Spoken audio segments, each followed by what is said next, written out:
وَلَقَدْ يَسَّرْنَا الْقُرْآنَ لِلذِّكْرِ فَهَلْ مِن مُّدَّكِرٍ۔ الحمد لله رب العالمين والصلاة والسلام على أشرف الأنبياء والمرسلين، أما بعد فأعوذ بالله من الشيطان الرجيم من همزه ونفخه ونفثه. بسم الله الرحمن الرحيم. رب اشرح لي صدري ويسر لي أمري واحلل عقدة من لساني يفقهوا قولي. اللهم انفعنا بما علمتنا وعلمنا ما ينفعنا وزدنا علما. وبشر عباد الذين يستمعون القول فيتبعون أحسنه. أولئك الذين هداهم الله وأولئك هم أولو الألباب. بسم الله الرحمن الرحيم. قاف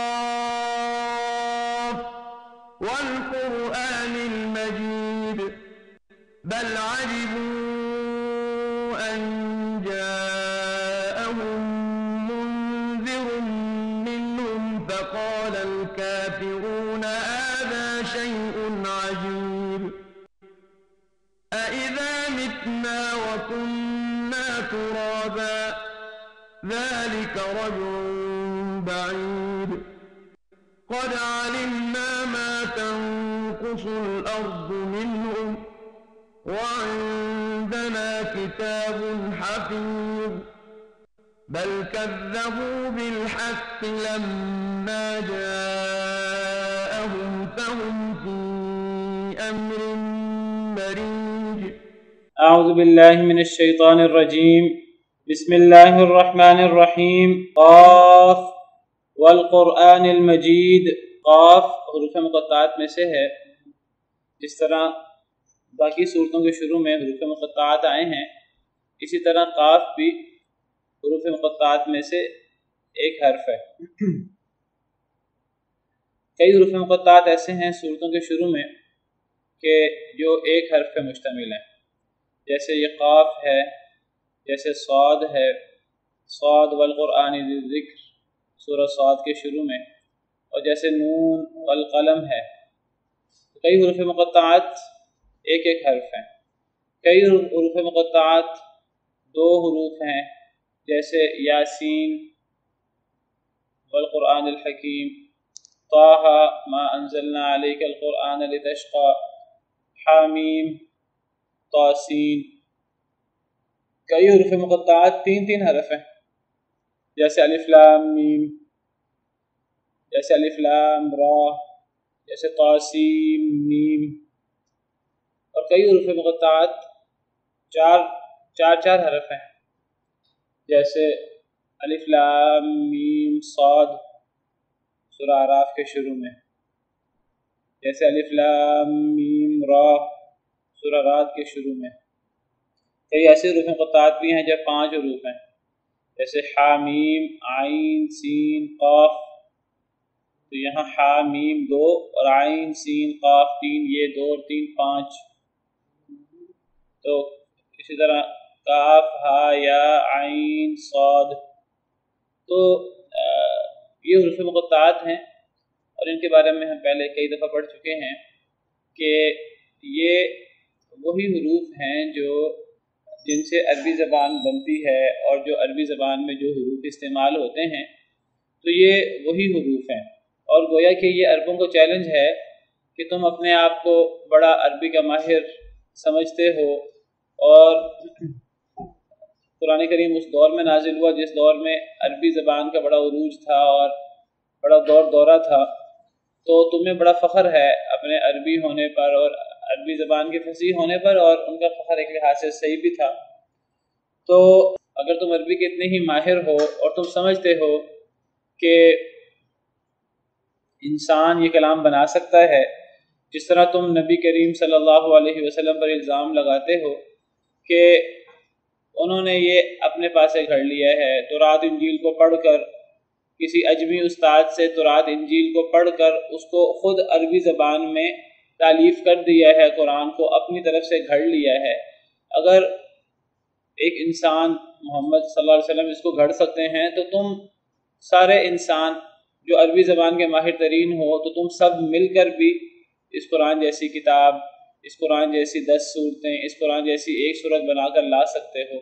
چیلنج کیا گیا، تو اسی چیلنج میں یہ چیلنج بھی ہے گویا کہ یہ وہ جو حروف ہیں جو عربی حروف تہجی کے حروف ہیں جن سے عربی زبان بنتی ہے، ان الگ الگ حروف کا معنی بیان کرو۔ ان حروف کو حروف مقطعات کہا جاتا ہے۔ پہلے کئی دفعہ ذکر ہوا کہ کیونکہ ان حروف کو کاٹ کاٹ کر پورا الگ الگ پڑھا جاتا ہے، قرآن کریم کے باقی حروف کو آپ دیکھیں تو جوڑ کر پڑھا جاتا ہے۔ جیسے والقرآن المجید میں واو ہے، الف ہے، لام ہے، قاف، را، حمزہ، الف، نون، یہ 6-7 الفاظ ہیں، ان کو ملا کر والقرآن ہی پڑھ لیتے ہیں۔ لیکن یہ جو حروف مقطعات ہیں ان کو اس طرح کر کے ملا کر نہیں پڑھتے، الف لام میم کو علم نہیں پڑھتے، الف لام میم پڑھتے ہیں تو گویا کہ ہر حرف کو کاٹ کاٹ کر پڑھتے ہیں۔ تو یہ حروف قرآن کریم کے اعجاز کو، اللہ کی طرف سے ہونے کو ثابت کرتے ہیں کہ جو اپنے دور کے ماہر ترین عرب تھے تو پوری کوشش کے باوجود وہ ان حروف کا معنی نہیں کر سکے۔ اللہ کی طرف سے چیلنج تھا کہ تم ان حروف کا معنی کر کے دکھاؤ۔ جب وہ ان حروف کا معنی نہیں کر سکے، وہ اس قرآن جیسی کلام نہیں بنا سکے، اس قرآن جیسی 10 صورتیں یا ایک صورت چھوٹی سے چھوٹی سورہ اخلاص، سورہ کوثر جیسی اگر وہ ایک صورت بھی نہیں بنا سکتے تو پھر ان کا یہ الزام لگانا کہ یہ نبی کریم صلی اللہ علیہ وسلم نے اپنے پاس سے گھڑ لیا ہے تو یہ تو پھر چیز ہی ناممکن ہے۔ جب تم سب مل کر یہ کام نہیں کر سکتے تو پھر نبی کریم صلی اللہ علیہ وسلم اپنے طرف سے کیسے اس کو گھڑ کر لا سکتے ہیں؟ گویا کہ یہ اس بات کا دو ٹوک اور عقلی اور ہر لحاظ سے بہترین منطقی ثبوت ہے کہ یہ اللہ کی طرف سے ہے، یہ انسانی کلام نہیں ہو سکتا۔ تو اسی لیے ان حروف مقطعات کے بعد قرآن کا ذکر ہوتا ہے، کتاب کا ذکر ہوتا ہے یا وحی کا ذکر ہوتا ہے، قرآن کریم کے نزول کا ذکر ہوتا ہے، وہ بھی اسی طرف اشارہ کرتا ہے کہ یہ حروف قرآن کریم کے اعجاز کے لیے اور قرآن کریم کے اللہ کی طرف سے ہونے کو ثابت کرنے کے لیے آتے ہیں۔ دیکھیں یہاں بھی قاف کے بعد قرآن کا ذکر ہے۔ ان حروف کا معنی اللہ کو پتہ ہے، اللہ اعلم بمرادہ۔ ان حروف کے بعد جو ہے وہ ان حروف کا معنی کرنے کی کوشش بھی نہیں کرنی چاہیے، بچنا چاہیے، کیونکہ ان حروف کا معنی نبی کریم صلی اللہ علیہ وسلم سے ثابت نہیں ہے۔ جب نبی کریم صلی اللہ علیہ وسلم سے ثابت نہیں ہے، اب کوئی کافروں کو چیلنج تھا، کافر بھی اس کا معنی نہیں کر سکے، نبی کریم صلی اللہ علیہ وسلم نے اس کا معنی نہیں بیان کیا، اب مفسرین یا لوگ اگر اپنی طرف سے اس کا معنی بیان کریں گے یا کرنے کی کوشش کریں گے تو وہ حتمی بھی نہیں ہوگا اور اس میں جو ہے وہ اللہ کی طرف سے نہیں ہوگا، حتمی نہیں ہوگا۔ تو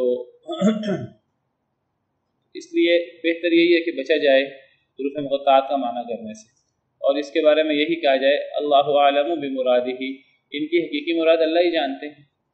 تو جب قیامت کے دن اور بہت سارے غیبی معاملات کھلیں گے، انسان ناقص ہے، بہت سی چیزیں نہیں جانتا، قیامت تک نہیں جان سکے گا۔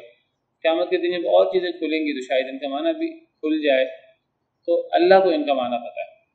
بعض مفسرین سے قاف کے معنی کے بارے میں کچھ اقوال بھی مروی ہیں، حضرت ابن عباس سے، امام مجاہد وغیرہ سے، لیکن وہ اقوال ضعیف سند سے ثابت ہیں۔ جب ضعیف سند سے ہیں تو بہرحال گویا کہ ان اقوال کی حضرت ابن عباس تک سند پوری نہیں پہنچتی، جب پوری نہیں پہنچتی تو ان اقوال کے پیچھے پڑنے کی ضرورت نہیں ہے۔ حضرت ابن عباس کے علاوہ بعض اور ہمارے سلف صالحین سے مروی ہے کہ یہ قاف ایک پہاڑ ہے، یہ اس کا نام ہے۔ تو امام ابن کثیر تردید کرتے ہیں، وہ کہتے ہیں کہ یہ بات صحیح نہیں ہے۔ تو ان حروف کا اس انداز سے حضرت ابن عباس یا امام مجاہد کی طرف کوئی بات اگر ان سے مروی ہے تو وہ سندن صحیح نہیں ہے، اور یہ جو بعض مفسرین سے، بعض سلف صالحین سے یہ مروی ہے کہ یہ کسی پہاڑ کا نام ہے، عظیم الشان پہاڑ ہے، تو وہ کہتے ہیں کہ وہ ممکن ہے انہوں نے اسرائیلیات سے لیا ہو۔ اسرائیلیات میں تورات و انجیل میں اس قسم کی بعض چیزیں ملتی ہیں، تو ممکن ہے کسی نے اسرائیلیات کو مد نظر رکھتے ہوئے اس طرح کی تفسیر کر دی ہو۔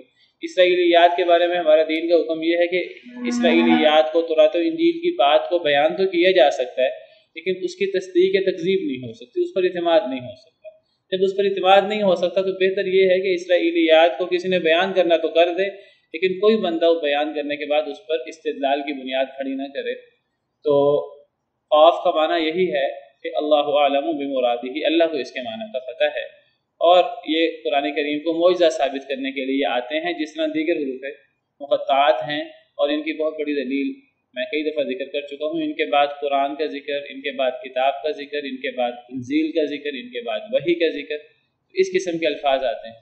جیسے یہاں ہیں والقرآن المجید، واو قسمیہ ہے، قسم ہے قرآن مجید کی۔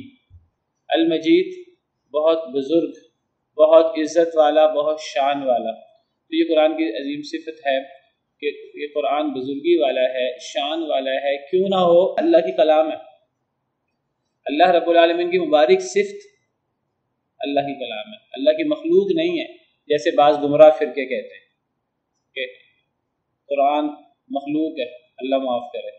قرآن اللہ کا کلام ہے، اللہ نے قرآن کے ساتھ تکلم فرمایا، اللہ رب العالمین کی ازلی صفت ہے، ازلی اور ابدی کلام کرنا۔ جب اللہ تعالیٰ ازل سے ہیں، ہمیشہ سے ہیں، ہمیشہ رہیں گے، اللہ جب سے ہیں، جب تک ہیں، اللہ کی ازلی صفت ہے اللہ کلام کریں، جب تو اللہ کلام، ازل سے اللہ کلام کر سکتے ہیں۔ لیکن اب اللہ ازل سے کلام کر سکتے ہیں، اس کا مطلب یہ نہیں کہ اللہ تعالیٰ ہر وقت کلام کرتے رہتے ہیں، نہیں، کلام کرنا تو اللہ کی صفت ہے جو ازل سے ہے اور ابد تک ہے، ہمیشہ ہمیش سے ہے، ہمیشہ ہمیش رہے گی۔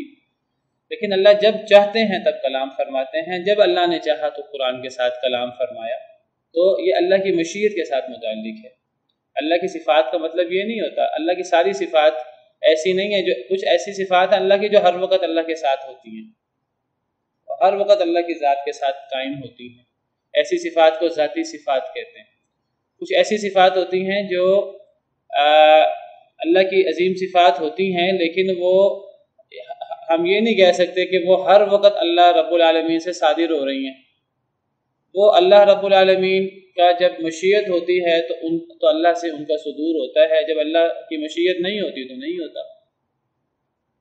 جیسے اللہ رب العالمین الحی ہیں، اب الحی ہونا، اللہ کی جو حیات ہے، جو کامل ہے، جو ازلی ہے، ہمیشہ سے ہے اور ہمیشہ ہوگی، اور وہ کامل درجہ میں ہے اور تمام صفات سمیت، تو یہ اللہ کی ایسی صفت ہے جو لازمی ہے، جو اللہ کی ذات کے ساتھ قائم ہے، ہر وقت اللہ کی ذات کے ساتھ متعلق ہے، اللہ کی ذاتی صفت ہے۔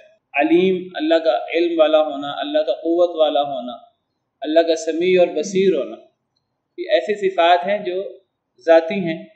تو کچھ صفات کلام بھی اللہ کی اس معنی میں ذاتی صفت ہے کہ اللہ جب چاہیں کلام فرما سکتے ہیں، اور اللہ جو ہے وہ اللہ کی ذاتی صفت ہے اور اللہ کے ساتھ متعلق ہے۔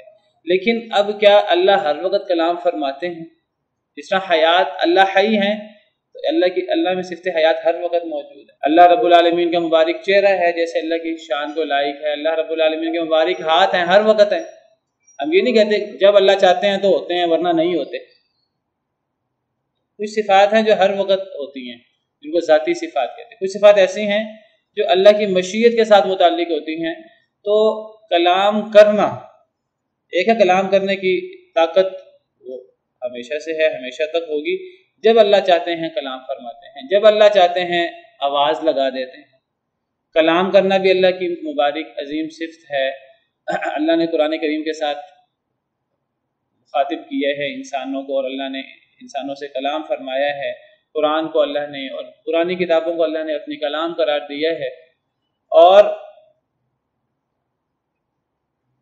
اللہ نے جب چاہا قرآن کے ساتھ کلام فرمایا۔ اللہ نے یہ انسانوں کو پیدا کرنے سے پہلے ہی قرآن کے ساتھ کلام فرما دیا تھا، لیکن اللہ نے پھر اس کو جب چاہا تو اللہ نے نازل کیا۔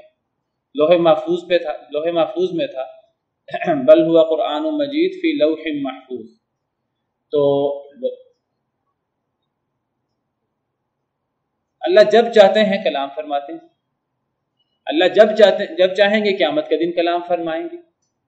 اللہ جس سے چاہیں گے حساب لینا چاہیں گے حساب لیں گے، جس سے کلام فرمانا چاہیں کلام فرمائیں گے، جس پر ناراض ہونا چاہیں ناراض ہوں گے، جس پر رحمت فرمانا چاہیں رحمت فرمائیں گے۔ جب اللہ چاہیں گے اللہ آواز لگائیں گے۔ آواز لگانا بھی، آواز لگانے کا مطلب ہوتا ہے جس کو ندا کہتے ہیں، وہ بلند آواز کے ساتھ۔ ایک ہوتا ہے عام کلام، کلام اونچی آواز سے بھی ہو سکتی ہے، ہلکی آواز سے بھی ہو سکتی ہے۔ اللہ کلام بھی فرماتے ہیں۔ کچھ لوگوں نے اللہ کی صفت کلام کا انکار کیا ہے تو وہ پھر تعویل کرتے ہیں کہ جی وہ اللہ کی کلام ایسی ہے جو وحی ہو جاتی ہے، کسی کے دل میں اتر آتی ہے، اس کے حرف اور آواز نہیں ہوتی۔ اللہ کی صفات کے بارے میں اس قسم کے فلسفے بیان کرنا یہ صحیح نہیں ہے۔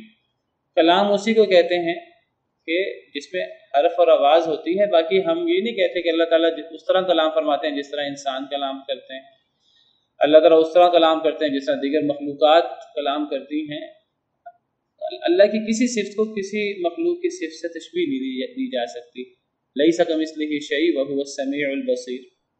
اللہ جیسی کوئی شے نہیں ہے اور اللہ اس کے باوجود سمیع اور بصیر ہے۔ تو اب مخلوق بھی سمیع اور بصیر ہے۔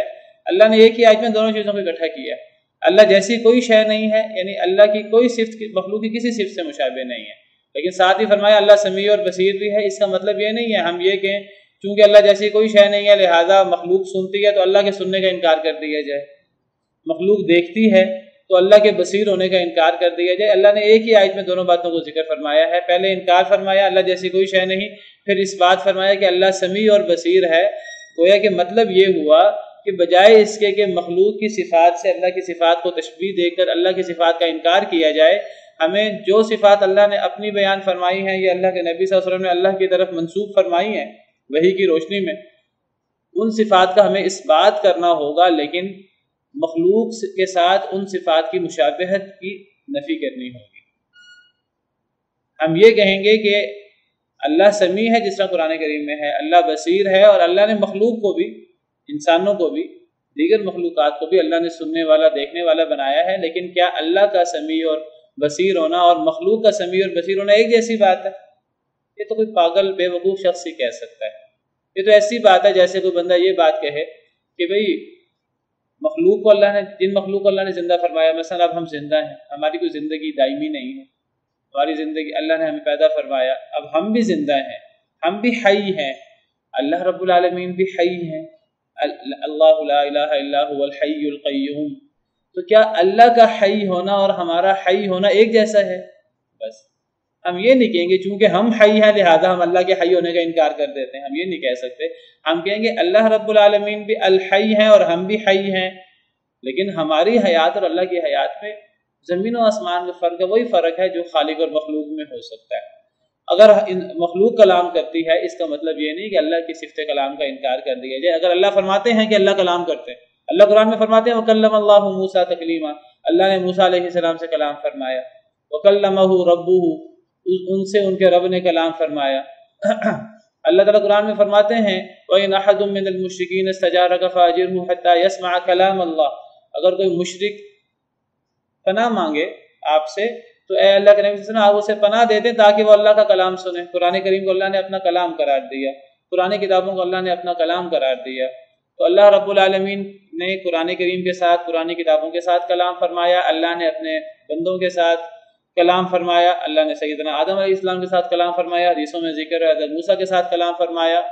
تو جس کلام کا ذکر ہے قرآن و حدیث میں ہم اس کو مانتے ہیں، اور ہم مانتے ہیں جیسے اللہ کی شان کو لائق ہے، ہم اس کو مخلوق کے کلام سے تشبیہ نہیں دیتے۔ ہم یہ نہیں کہتے کہ اللہ کے کلام میں الفاظ اور حروف نہیں ہوتے، ہم اس کی تو اللہ کے کلام میں الفاظ اور حروف ہوتے ہیں، لیکن وہ کلام ایسے جیسے اللہ کی شان، کیونکہ کلام کہتے ہی اس کلام کو جس کے الفاظ اور حروف ہیں۔ اللہ آواز بھی لگاتے ہیں، قرآن میں جگہ جگہ موجود ہے وَإِذْ نَادَىٰ رَبُّكَ مُوسَىٰ أَنِ ائْتِ الْقَوْمَ الظَّالِمِينَ، جب آواز لگائی آپ کے رب نے موسیٰ کو أَنِ ائْتِ الْقَوْمَ الظَّالِمِينَ کے ظالم قوم کے پاس جاؤ۔ آواز لگانا یہ بھی کلام کا ایک حصہ ہے، یہ اونچی کلام ہوتی ہے۔ اللہ ندا بھی فرماتے ہیں جیسے اللہ کی شان کو لائق ہے۔ ہم یہ کہ نہیں وہ کلام، وہ ندا کسی کو وہ ندا سنا ہی نہیں دے سکتی، بھئی ہم کیوں اس قسم کے فلسفوں میں جائیں کہ اللہ کی کلام، اللہ کی ندا کسی کو سنائی نہیں دے سکتی؟ کیوں ہم فلسفے بیان کریں؟ کیوں ہم اس قسم کی منہ شگافیاں کریں جس کا ہمیں خود پتہ نہیں ہے؟ اگر تو ہم میں سے کسی نے اللہ سے کلام کیا ہو اور ہمیں اس کلام کا پتہ ہو، پھر ہم اس قسم کی کوئی بات کریں تو سمجھ آتی ہے۔ ایک بندہ اٹھ کر جو ہے وہ یونانی فلسفہ کی روشنی میں اور اپنے ناقص عقل کی روشنی میں کہنا شروع کر دے کہ جی اللہ کی کلام نفسی ہے، کسی نے کلام نفسی قرار دیا. کوئی کہتا ہے جب اللہ کلام کرتے ہیں تو وہ اس کی آواز نہیں ہوتی، کسی کو سنائی نہیں دیتی، اس کے دل میں وہ جو ہے نا وہ اس کو محسوس ہوتی ہے وحی کی طرح. اس کو تو وحی کہتے ہیں، وہ جو دل میں آ جاتی ہے اس کو تو وحی کہتے ہیں. اگر اللہ کا کلام بھی وحی کی طرح ہے تو پھر اللہ نے کلام کا لفظ کیوں استعمال کیا اپنے لیے؟ وحی الگ چیز ہے، اللہ وحی بھی فرماتے ہیں. وَأَوْحَىٰ رَبُّكَ إِلَى النَّحْلِ، اللہ نے شہد کی مکھی کو وحی کی، اللہ نے نبیوں کو وحی کی.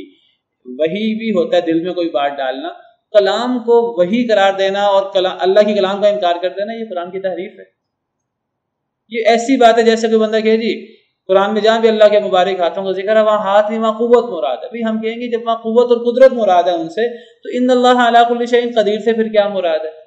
ان اللہ علی کل شیء قدیر یا وہو القوی العزیز، اللہ قوی ہیں، اللہ قدرت والے ہیں، یہ اللہ کی الگ صفات ہیں. تو ہاتھوں سے بھی قدرت مراد لینے کی کیا ضرورت ہے؟ ٹھیک ہے، اللہ رب العالمین کے لیے مبارک ہاتھوں کا ذکر ہے. اگر آپ ہاتھوں سے قوت یا قدرت مراد لے لیں گے اور ہاتھوں کا انکار کر دیں گے اللہ کے کلام کا انکار ہو جائے گا. آپ یہ کہیں اللہ رب العالمین کے مبارک ہاتھ ہیں، جیسے اللہ کی شان کو لائق ہے، ہماری طرح نہیں ہے. جیسے اللہ، ہم کیوں کہتے ہیں ہماری طرح نہیں؟ کیونکہ اللہ نے فرمایا کہ اللہ کی کوئی صفت مخلوق کی صفت کی طرح نہیں ہے. لیس کمثلہ شیء، اس لیے ہم کہتے ہیں اللہ رب العالمین کے مبارک ہاتھ ہیں، مبارک چہرہ ہے، مبارک آنکھیں ہیں، اللہ رب العالمین کی پنڈلی ہے. اللہ رب العالمین کے لیے حقو کا لفظ ہے جو کمر کے لیے استعمال ہوتا ہے، ازار کا لفظ ہے اللہ رب العالمین کے لیے جو استعمال ہوا ہے، اللہ کے لیے سماعت اور بصارت کا لفظ استعمال ہوا. جو اللہ کی صفات قرآن و حدیث میں صحیح سند کے ساتھ موجود ہیں ہم ان کو مانتے ہیں، ہم ان کا انکار نہیں کر سکتے، ہم ان کی تحریف نہیں کر سکتے، ہم ان کی تعطیل نہیں کر سکتے، ہم ان کو مخلوق کی صفات سے تشبیہ دے کے انکار نہیں کر سکتے. ہم یہ کہیں گے کہ وہ صفات اگر مخلوق میں بھی ہیں تو اللہ کی اور مخلوق کی صفات میں لفظی اشتراک ہو سکتا ہے، لیکن اور ہمیں اللہ کی ان صفات کو ماننا ہوگا، لیکن وہ صفات حقیقت میں گہرائی میں مخلوق کی صفات کی طرح نہیں ہوں گی. سمجھ آ گئی؟ تو کلام اللہ رب العالمین کا، قرآن کریم اللہ رب العالمین کا کلام ہے جو اللہ رب العالمین کی صفت ہے، اللہ رب العالمین کی مخلوق نہیں ہے. جس طرح انسان اللہ کی مخلوق ہے، دیگر جانور اور دیگر چیزیں اللہ کی مخلوق ہے، قرآن مخلوق نہیں ہے، قرآن اللہ کا کلام ہے، اللہ نے قرآن کو اپنا کلام قرار دیا. اسی لیے اللہ کے کلام کی، اللہ کے کلمات کی قسم بھی اٹھائی جا سکتی ہے، کیونکہ قسم اللہ کی صفات کی اٹھائی جا سکتی ہے، اللہ کی مخلوق کی قسم نہیں اٹھائی جا سکتی. کوئی انسان اللہ کی مخلوق کی قسم نہیں اٹھا سکتا. اسی لیے اللہ کے کلام کی پناہ بھی لی جا سکتی ہے، اللہ کو اللہ کے کلام کا واسطہ بھی دیا جا سکتا ہے. ہمیں دعا سکھائی گئی ہے اعوذ بکلمات اللہ التامات من شر ما خلق، میں پناہ میں آتا ہوں اللہ کے کلمات کی ہر اس بری چیز سے جو اللہ نے پیدا کی. یعنی ہر بری چیز سے، دشمن سے، آسیبی چیزوں سے، ہوائی چیزوں سے، ہر بری چیز جو اللہ نے پیدا کی میں اس سے پناہ میں آتا ہوں. کس کی پناہ میں آتا ہوں؟ اللہ کے کلمات کی. دیکھیے انسان کس کی پناہ لے سکتا ہے؟ انسان اللہ یا اللہ کی صفات کی پناہ لے سکتا ہے. انسان اللہ کی مخلوق کی پناہ نہیں لے سکتا. انسان یہ نہیں کہہ سکتا کہ میں اللہ کے رسول کی پناہ میں آتا ہوں فلاں اپنے دشمن سے، میں فلاں نیک ولی کی پناہ میں آتا ہوں اپنے فلاں دشمن سے. انسان اللہ کی کسی مخلوق کی پناہ نہیں لے سکتا. انسان اللہ کو اللہ کی کسی مخلوق کا واسطہ نہیں دے سکتا. انسان اللہ کو اللہ کی ذات کا یا اللہ کی صفات کا واسطہ دے سکتا ہے. تو ہمیں دعا سکھائی گئی ہے اعوذ بکلمات اللہ التامات من شر ما خلق. اسی طرح حضرت ابراہیم علیہ السلام، سیدنا اسماعیل، سیدنا اسحاق کو علیہ السلام، اور نبی کریم صلی اللہ علیہ وسلم سیدنا حسن، سیدنا حسین پر تو دم کیا کرتے تھے. اعیذکما بکلمات اللہ التامہ من کل شیطان وہامہ ومن کل عین لامہ، میں تم دونوں کو اللہ کے کلمات کی پناہ میں دیتا ہوں. اعیذکما بکلمات اللہ التامہ، میں تم دونوں کو، نبی کریم صلی اللہ علیہ وسلم حضرت حسن حضرت حسین کو دم کیا کرتے تھے. ہمیں بچوں کو دم کرنا چاہیے ان الفاظ کے ساتھ کہ اگر ایک بچہ ہو تو اعیذکا، اگر بچی ہو تو اعیذکی، دو ہوں تو اعیذکما یا اعیذکم. اعیذکما میں تم دونوں کو پناہ میں دیتا ہوں بکلمات اللہ التامہ اللہ کے مکمل کلمات کی پناہ میں دیتا ہوں کس سے من کل شیطان وہامہ ہر شیطان سے اور ہر نقصان دہ چیز سے ومن کل عین لامہ اور ہر نظر لگانے والی آنکھ سے۔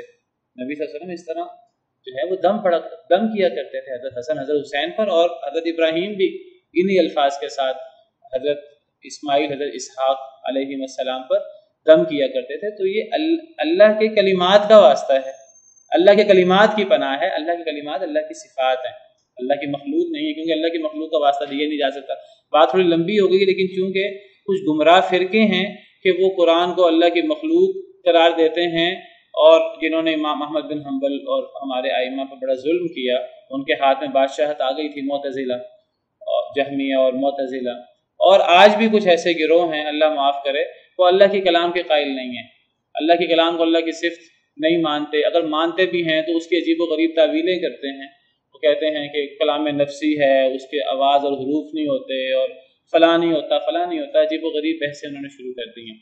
تو قاف والقرآن المجید قسم ہے شان والے بزرگ و بالا قرآن کی، جو اللہ کا کلام ہے، اللہ نے قرآن کی قسم اٹھائی۔ بل عجبوا ان جاءهم منذر منهم بلکہ انہوں نے تعجب کیا ان جاءهم منذر منهم کہ آ گیا ان کے پاس ایک ڈرانے والا انہی میں سے۔ فقال الکافرون هذا شیء عجیب، تو کافر کہنے لگے، تو کافروں نے تعجب کیا، پتہ لگا کہ کافر مراد ہیں کفار مکہ، اولین کافر تو کفار مکہ تھے، قریش جو ایمان نہیں لائے تھے۔ بلکہ انہوں نے تعجب کیا یہ کہ آ گیا ان کے پاس ایک ڈرانے والا، یعنی نبی ڈرانے والا ہوتا ہے، نبی کا سب سے بڑا کام ڈرانا ہوتا ہے، ڈرانا بھی ہوتا ہے، اور کیا بڑا کام ہوتا ہے نبی کا؟ بشارت، ایک نذیر اور ایک بشیر۔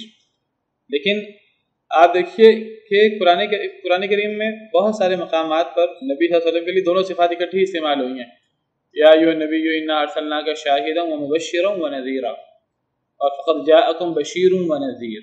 کئی آیات میں بشیر و نذیر اور مبشر اور نذیر کا اکٹھا ذکر ہوا، لیکن کئی ایسی آیات ہیں جن میں صرف ڈرانے کا ذکر ہے۔ اس سے پتہ لگتا ہے کہ ڈرانا زیادہ ہوتا ہے۔ وجہ کیا ہے؟ وجہ یہ ہے کہ ڈرایا جاتا ہے اصل میں جو لوگ مانتے نہیں ہیں، ان کو ڈرایا جاتا ہے تم نہیں مانو گے تو تم اللہ کے عذاب کا شکار ہوگے، جو حقیقی زندگی ہے وہ تمہاری حقیقی زندگی ہمیشہ ہمیشہ کے لیے تباہ و برباد ہو جائے گی، تم اس میں اللہ کے عذاب کا جہنم کا شکار ہوگے۔ تو جو کافر ہوتا ہے اس کو ڈرایا جاتا ہے، جو ایمان لاتا ہے اس کو بشارت دی جاتی ہے، کافر کو بھی بشارت دی جاتی ہے اگر تم ایمان لے آؤ گے تو تمہیں یہ اور یہ انعامات ملیں گے۔ تو ڈرانا زیادہ ہوتا ہے، تو کئی آیات میں صرف ڈرانے کا ذکر ہے۔ تو یہاں منذر ڈرانے والا، منذر ہو یا نذیر ہو ایک ہی معنی ہے، اور مراد یہاں نبی ہے۔ بلکہ انہوں نے تعجب کیا یہ کہ آ گیا ان کے پاس ڈرانے والا، یعنی ایک نبی آ گیا جو ڈراتا تھا انہیں۔ پتہ لگا کہ ڈرانا چاہیے لوگوں کو اللہ کے عذاب سے، آخرت سے، اور بشارت بھی دینی چاہیے، ڈرانے کا کام بھی ہونا چاہیے، بلکہ ڈرانے کا کام زیادہ ہونا چاہیے۔ بلکہ انہوں نے تعجب کیا کہ ان کے پاس ایک ڈرانے والا آ گیا انہی میں سے، منہم انہی میں سے۔ تعجب یہ نہیں تھا کہ ڈرانے والا آیا ہے، نبی آیا ہے، تعجب یہ تھا کہ یہ ہم ہی میں سے کیوں آیا؟ نبی تو پہلے بھی آتے رہے۔ تعجب انہیں یہ تھا کہ بلکہ انہوں نے تعجب کیا کہ ان کے پاس ڈرانے والا آیا منہم انہی میں سے، یعنی وہ انسان تھے تو ان کو تعجب یہ ہوا کہ اگر وہ نبی تھا تو فرشتوں میں سے آنا چاہیے تھا، یہ انسانوں میں سے کیوں آیا ہے؟ فقال الکافرون، تو کافر کہنے لگے ھذا شیء عجیب، یہ تو بڑی عجیب شے ہے۔ اچھا، پچھلی آیت میں اللہ تعالیٰ نے قسم اٹھائی ہے شان والے، بزرگی والے قرآن کی بڑی عظمت ہے، بڑی شان ہے، کوئی مانے یا نہ مانے اللہ نے اس کی قسم اٹھائی۔ اللہ کے نزدیک تو ہے، کوئی مان لے گا تو اس کو فائدہ ہو جائے گا، کوئی نہیں مانے گا تو نقصان ہوگا اس کو۔ کوئی قرآن کریم کی توہین کرے، قرآن کی توہین کرنے سے قرآن کی توہین ہو نہیں جاتی۔ کوئی قرآن کریم کو اللہ معاف کرے جلائے، کوئی قرآن کریم کو تباہ و برباد کرے، تو وہ قرآن کریم کو ذلیل کرتا رہے۔ اللہ کے ہاں تو قرآن کریم بڑی شان والا ہے، قرآن کریم کی حافظوں کی تقریب ہو رہی ہو، اس پر کوئی بم برسا دے، اس سے قرآن کی توہین نہیں ہوتی، اس سے ایک انسان کی جو ہے وہ اللہ کے ساتھ کفر اور انکار، بغض اس کا ظاہر ہوتا ہے۔ اللہ کے نزدیک قرآن شان والا ہے، اللہ نے شان والے قرآن کی قسم کھائی۔ اچھا، قسم جب کھائی جاتی ہے تو قسم عام طور پر ایک چیز پہ زور دینے کے لیے قسم کھائی جاتی ہے، ایک چیز پر زور دینے کے لیے۔ اب جس چیز پر، جس لفظ کے ساتھ قسم اٹھائی جاتی ہے اس کو قسم کہتے ہیں، اور پھر جس چیز پر قسم اٹھائی جاتی ہے اس کو جواب قسم کہتے ہیں۔ کیا کہتے ہیں اس کو؟ جواب قسم۔ مثلا میں قسم اٹھاؤں کہ اللہ کی قسم میں کھانا نہیں کھاؤں گا۔ اب میں نے جو اللہ کی قسم کھائی ہے تو اللہ کی قسم یہ قسم ہے، اور میں کھانا نہیں کھاؤں گا، یہ کیا ہے؟ یہ جواب قسم ہے۔ میں نے کھانا نہ کھانے پر قسم اٹھائی ہے، تو قسم کے ساتھ جواب قسم ضرور ہوتا ہے۔ آپ نے زور دیا اپنے کلام میں، کلام پہ زور دینے کا مقصد کیا ہے کہ آپ جو آگے بات کرنا چاہ رہے ہیں وہ بات اس پہ زور پیدا ہو۔ یہاں جواب قسم کیا ہے؟ قرآن کریم کی ہمیں کئی قسمیں ملتی ہیں، وہاں جواب قسم ہمیں نہیں ملتا۔ یہاں جواب قسم کیا ہے اس آیت کریمہ میں؟ دیکھیے، والعصر ان الانسان لفی خسر، اللہ نے قسم اٹھائی زمانے کی کہ انسان خسارے میں ہے۔ انسان خسارے میں ہے، اس پر اللہ نے زور پیدا کرنے کے لیے اللہ نے قسم اٹھائی۔ والتین والزیتون وطور سینین وہذا البلد الامین، اللہ نے انجیر کی، زیتون کی، طور پہاڑ کی اور مکہ مکرمہ شہر کی قسم اٹھائی۔ کس بات پر؟ لقد خلقنا الانسان فی احسن تقویم، ہم نے انسان کو بہترین سانچے میں پیدا کیا۔ کسی چیز پر قسم اٹھائی جاتی ہے، تو یہاں اللہ نے قسم اٹھائی ہے، اور قسم اٹھانے کے بعد اللہ تعالیٰ نے ایک بات شروع کر دی ہے کہ کافر لوگ تعجب کرتے ہیں۔ بعض لوگوں نے کہا کہ یہی جواب قسم ہے، لیکن یہ بات تو بڑی کلیئر سی ہے کہ یہ جواب قسم تو نہیں ہو سکتا۔ یہ تو ایک الگ موضوع شروع ہو گیا قسم اٹھانے کے بعد کہ کافروں نے تعجب کیا کہ نبی کریم صلی اللہ علیہ وسلم ایک نبی انہی میں سے کیوں آ گیا۔ ایک نئی بات شروع ہو گئی ہے۔ قسم کس بات پر ہے؟ تو جس کو جواب قسم کہتے ہیں، تو صحیح بات یہ ہے کہ یہ جواب قسم محذوف ہے۔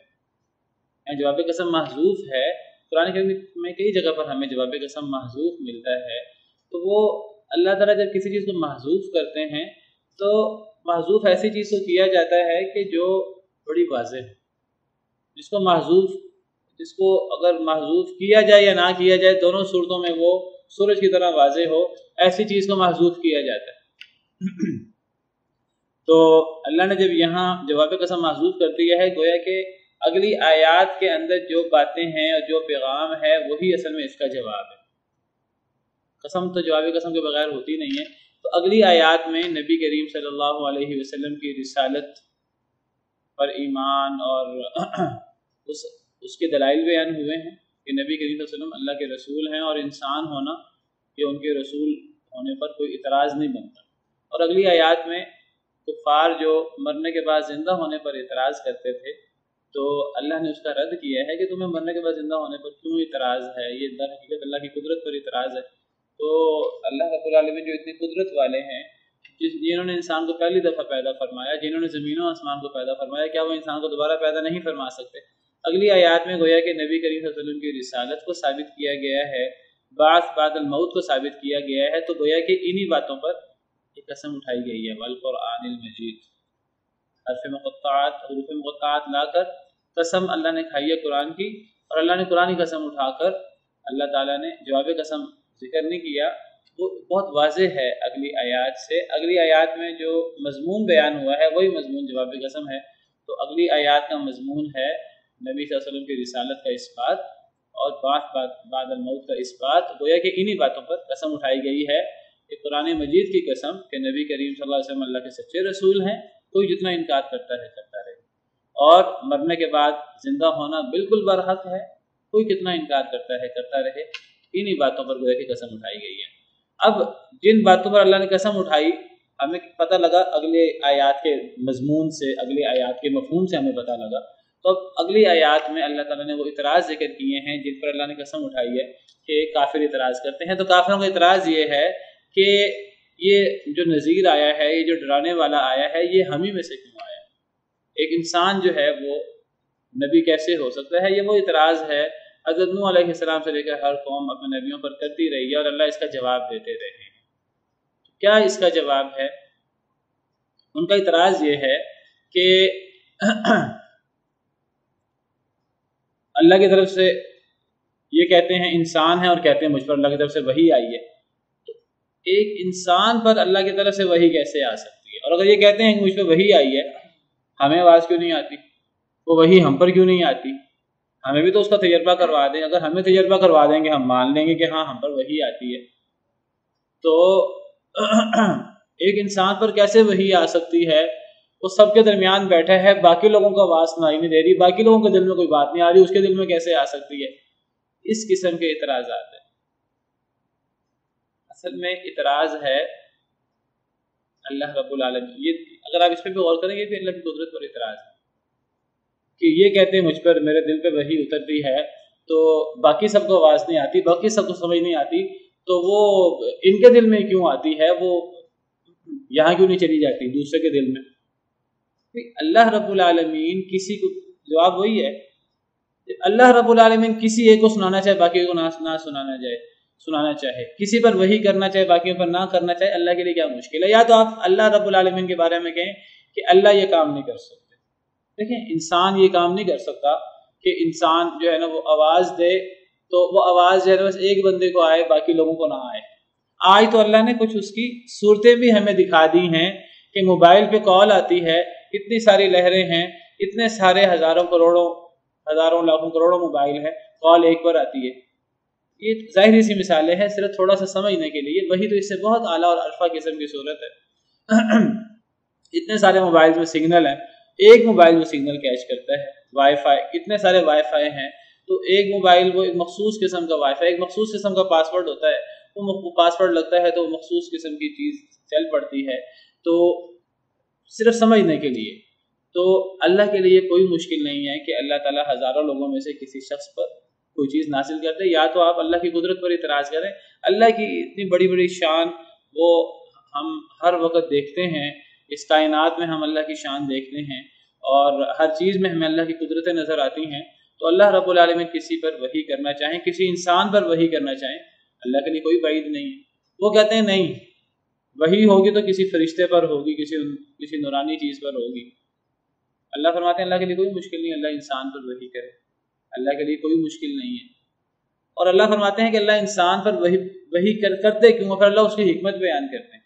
اللہ فرماتے ہیں اللہ انسان پر اس لیے وحی کرتے ہیں کیونکہ وہ جو نبی ہیں انسان، وہ انسانوں کے لیے نبی ہیں، اور جو انسانوں کے لیے اسوہ حسنہ بنے گا، جو انسانوں کا اللہ کا پیغام دے گا، وہ انہی انسانوں میں سے ہونا چاہیے، انہی کی نسل میں سے ہونا چاہیے، انہی جیسا ہونا چاہیے، بلکہ انہی کی زبان اس کو بولنی چاہیے، اس کی عادات ان لوگوں سے ملتی جلتی ہونی چاہیے، طبی عادات، اس کی شکل و صورت ان لوگوں سے ملتی جلتی ہونی چاہیے قریب قریب، تاکہ مانوسیت ہو۔ اگر وہ کسی دوسری قوم سے آ جائے گا، وہ اگر کسی دوسری زبان سے آ جائے گا، وہ اگر جو ہے وہ کسی دوسری جنس سے آ جائے گا، تو لوگوں کے لیے مانوسیت نہیں ہوگی، لوگوں کے لیے دین کو سمجھنا مشکل ہوگا۔ تو اللہ نے حکمت بھی بیان کی ہے۔ تو اللہ نے فرمایا کہ قُلْ لَوْ كَانَ فِي الْأَرْضِ مَلَائِكَةٌ يَمْشُونَ مُطْمَئِنِّينَ لَنَزَّلْنَا عَلَيْهِم مِّنَ السَّمَاءِ مَلَكًا رَّسُولًا، کہہ دیجیے اگر زمین میں فرشتے چل پھر رہے ہوتے تو ہم آسمان سے فرشتہ رسول اتارتے۔ تو ہمیشہ سے یہ اعتراض ہوا کہ جی یہ نبی انسان کیوں ہے؟ تو اللہ نے اس کا جواب یہی دیا ہے کہ انسان نبی ہو سکتا ہے، یہ کوئی بعید بات نہیں ہے۔ قالوا ان انتم الا بشر مثلنا، کفار نے ہمیشہ اعتراض کیا نہیں ہو تم مگر بشر ہمارے جیسے۔ نبیوں نے کیا کہا؟ قالت لهم رسلهم ان نحن الا بشر مثلكم، رسولوں نے کہا نہیں ہیں ہم مگر بشر تمہارے جیسے، ولكن اللہ یمن علی من یشاء من عبادہ، لیکن اللہ اپنے بندوں میں سے جس پر چاہے احسان فرما دے۔ اللہ کسی بشر پر بھی وحی نازل کر کے احسان فرما سکتا ہے، اللہ نے ہم پر وحی نازل کر کے احسان کیا ہے۔ یہ فرق ہے ہمارا اور تمہارا، بحیثیت بشر ہم ایک جیسے ہیں لیکن ہم پر وحی ہوتی جو تم پر وحی نہیں ہوتی، یہ ہمارا اور تمہارا فرق ہے۔ تو انہوں نے تعجب کیا کہ ان کے پاس انہی میں سے ایک ڈرانے والا آ گیا، اور کافروں نے کہا یہ تو بڑی عجیب بات ہے کہ یہ ڈرانے والا انسانوں میں سے کیوں آیا، یہ تو فرشتوں میں سے آنا چاہیے، یا کم از کم اس کے ساتھ ایک فرشتہ ہونا چاہیے تھا۔ اللہ نے فرمایا یہ کوئی عجیب بات نہیں ہے، اللہ فرماتے ہیں ہمیشہ سے جو نبی آئے وہ بشر میں سے ہی آتے رہے ہیں، ہمیشہ سے انہی پر وحی نازل ہوتی رہی ہے۔ آگے کفار کا اعتراض ہے اَإِذَا مِتْنَا وَكُنَّا تُرَابًا، کیا جب ہم مر جائیں گے اور ہم مٹی ہو جائیں گے، ذَلِكَ رَجْعٌ بَعِيدٌ، یہ لوٹنا تو بڑی دور کی بات ہے، یہاں بھی تھوڑا محذوف ہے، کیا جب ہم مر جائیں گے اور مٹی ہو جائیں گے تو کیا ہمیں پھر دوبارہ اٹھایا جائے گا، یہ محذوف ہے آگے۔ تو جب ہم مر جائیں گے مٹی ہو جائیں گے تو پھر اب ہم مٹی ہونے کے بعد اب دوبارہ ہمارا جسم کیسے بنے گا اور ہماری ہڈیاں کیسے اکٹھی ہوں گی، اور دیکھیے اللہ کا وعدہ یہ ہے کہ جو انسان جو مر جاتا ہے وہی انسان دوبارہ اٹھے گا، یہ نہیں کہ وہ انسان ختم ہو جائے گا اور اب کوئی نیا انسان پیدا ہوگا۔ ان کو یہ اعتراض نہیں ہے، ان کو اعتراض ہے کہ ہم ہی مر جائیں گے، ہم ہی مٹی میں مل جائیں گے، اب مٹی میں ملنے کے بعد ہمارے جو مٹی میں ملنے والے ذرات ہیں اب وہ کیسے دوبارہ اکٹھے ہوں گے، وہ اب ہڈیاں جو مٹی کے اندر مل گئی ہیں وہ دوبارہ کیسے اکٹھی ہوں گی، انسان جس طرح دنیا میں سوچتا تھا وہی انسان آخرت میں جو ہے وہ زندہ ہوگا، بالکل وہی زندہ ہوگا۔ اللہ تعالیٰ کے لیے کوئی مشکل نہیں ہے، اللہ تعالیٰ ایک انسان کے ذرے ذرے ہو جائیں، اللہ اس انسان کو اس سے جان نکل جائے، اللہ اس کے ذرے اکٹھے کر دے، اس کی ہڈیاں اس کو پھر دوبارہ گوشت بنا دے، اللہ دوبارہ اس کے اندر جو ہے وہ روح ڈال دے، اللہ کے لیے کوئی مشکل نہیں ہے۔ کیا جب ہم مر جائیں گے اور ہم مٹی ہو جائیں گے تو کیا ہم دوبارہ زندہ ہوں گے؟ اگر دوبارہ زندہ ہو کے پھر مذاق اڑاتے ہوئے کہتے تھے، پہلے تو انکار کرتے تھے، پھر مذاق اڑاتے ہوئے کہتے تھے کہ اگر ہم دوبارہ زندہ ہوئے ذالک رجع بعید، یہ زندہ ہونا تو بڑی دور کی بات ہے، یہ دوبارہ زندہ ہونا ممکن نہیں ہے، ہم دوبارہ زندہ نہیں ہوں گے۔ تو یہ دو چیزوں پر انہوں نے اعتراض کیا، گویا کہ انہی دو چیزوں پر قسم اٹھائی ہے اللہ نے بالقرآن المجید کی، ایک نبی کی رسالت کے اس بات پر اور ایک بعد الموت کے اس بات پر۔ اللہ نے ان کے اس اعتراض کا جواب دیا ہے کہ یہ جو تمہارا اعتراض ہے کہ جب ہم مر جائیں گے اور مٹی میں مل جائیں گے، تو گویا کہ تمہارا اعتراض اصل میں اللہ کی قدرت پر ہوا کہ جب ہم مر جائیں گے مٹی میں مل جائیں گے، ہماری ہڈیاں بوسیدہ ہو جائیں گی، اللہ بھی ہمیں ہمارے ذرات کو اکٹھا نہیں کر سکتے، اللہ دوبارہ روح نہیں پھونک سکتے۔ اللہ نے فرمایا کہ تم اللہ کی قدرت پر اعتراض کر رہے ہو، قد علمنا ما تنقص الارض منہم، تحقیق ہم جانتے ہیں جو کم کرتی ہے زمین ان میں سے۔ اللہ فرماتے ہیں اللہ کو تو یہ بھی پتہ ہے کہ جب انسان مر کے مٹی میں ملتا ہے کتنی دیر بعد انسان کا کون سا حصہ کم ہو رہا ہے، انسان کا کون سا حصہ مٹی میں مل رہا ہے، کس دن، کس گھنٹے میں، کس لمحے میں کون سا انسان کا حصہ انسان کے جسم سے کم ہوا ہے۔ آہستہ آہستہ انسان کے جسم کے اعضاء مٹی میں ملتے رہتے ہیں اور انسان کے جسم کے اعضاء ختم ہوتے رہتے ہیں، اللہ کو ایک ایک لمحے کا اور ایک ایک ذرے کا پتہ ہے۔ ہم جانتے ہیں ما تنقص الارض منہم، جو زمین کم کر رہی ہے ان سے، جو زمین کھا رہی ہے ان سے اور ان کے جسم کو کم کرتی جا رہی ہے، ہمیں ایک ایک لمحے کا پتہ ہے، ایک ایک ذرے کا پتہ ہے۔ اور اللہ کہتے ہیں یہ نہیں کہ جس وقت زمین کھا رہی ہوتی ہے ہمیں اس وقت پتہ لگتا ہے، وَعِندَنَا كِتَابٌ حَفِيظٌ، ہمارے پاس تو ایک کتاب ہے جس نے ہر چیز کو محفوظ کیا ہوا ہے۔ یہ کتنی دیر بعد انسان ختم ہو جاتا ہے، مٹی کے اندر مل جاتا ہے، کس دن کیا ہوتا ہے، کس گھنٹے کیا ہوتا ہے، کس ذرے کیا ہوتا ہے، کس لمحے کیا ہوتا ہے، ہمیں اس لمحے، اس دن، اس گھنٹے میں نہیں پتہ لگتا۔ یہ چیزیں اللہ نے لوح محفوظ میں پہلے سے، انسان کو پیدا کرنے سے پہلے، انسان چھوڑیں زمین و آسمان کو پیدا کرنے سے بھی 50,000 سال پہلے اللہ نے یہ چیزیں لکھوا دی تھیں اپنے علم سے۔ اللہ کا علم اتنا وسیع ہے، اللہ تو اتنی قدرت والے ہیں، تم اللہ کی اس قدرت پر اعتراض کر رہے ہو۔ اللہ کا علم تو اتنا بڑا ہے کہ یہ جو انسان ذرہ ذرہ انسان کا مٹی میں مل رہا ہے، یہ چیزیں لوح محفوظ میں لکھی ہیں، اللہ نے اپنے علم سے لکھی ہیں، اللہ کے پاس لوح محفوظ ہے۔ بل کذبوا بالحق لما جاءهم، اللہ فرماتے ہیں اصل میں یہ کوئی ان کو اعتراض نہیں ہے، ان کے کوئی اعتراض، ویلڈ اعتراض نہیں ہے۔ اصل بات کیا ہے؟ بل کذبوا بالحق لما جاءهم، بلکہ انہوں نے جھٹلا دیا حق کو جب بھی ان کے پاس آیا۔ یہ اصل میں حق ہے، سورج کی طرح واضح حق ہے، اور کافر لوگوں کا ہمیشہ سے یہ طریقہ رہا ہے کہ جب بھی ان کے پاس حق آتا ہے وہ حق کا انکار کر دیتے ہیں، بلکہ انہوں نے جھٹلا دیا حق کو جب بھی ان کے پاس آیا۔ فہم فی امر مریج، بس وہ ایک شک والے معاملے میں ہے، انہوں نے اس کو مشکوک بنا دیا ہے، انہوں نے اس کو الجھی ہوئی بات بنا دیا ہے، کوئی الجھی بات ہے نہیں، ایک انسان ایک واضح سی بات کو الجھی ہوئی بات بنا دے، بلا وجہ شکوک و شبہات پیدا کر کے، بلا وجہ فلسفے پیدا کر کے انہوں نے ایک سیدھی سادی بات کو، ایک حق کا انہوں نے انکار کر دیا ہے، اور حق کا انکار کر کے انہوں نے اسے ایک مشکوک اور ایک الجھی ہوئی بات بنا دی۔ اس کے بعد اللہ تعالیٰ نے اپنی قدرتیں بیان کی ہیں، وہ ختم ہو گئے، انشاءاللہ کل پڑھیں گے۔ اور ان قدرتوں سے بھی یہی ثابت ہوتا ہے کہ جو اللہ اتنی قدرتوں والا ہے تو وہ اللہ تعالیٰ کیا انسان کو مرنے کے بعد دوبارہ پیدا نہیں کر سکتا۔ سبحان ربک رب العزت عما یصفون وسلام علی المرسلین والحمد للہ۔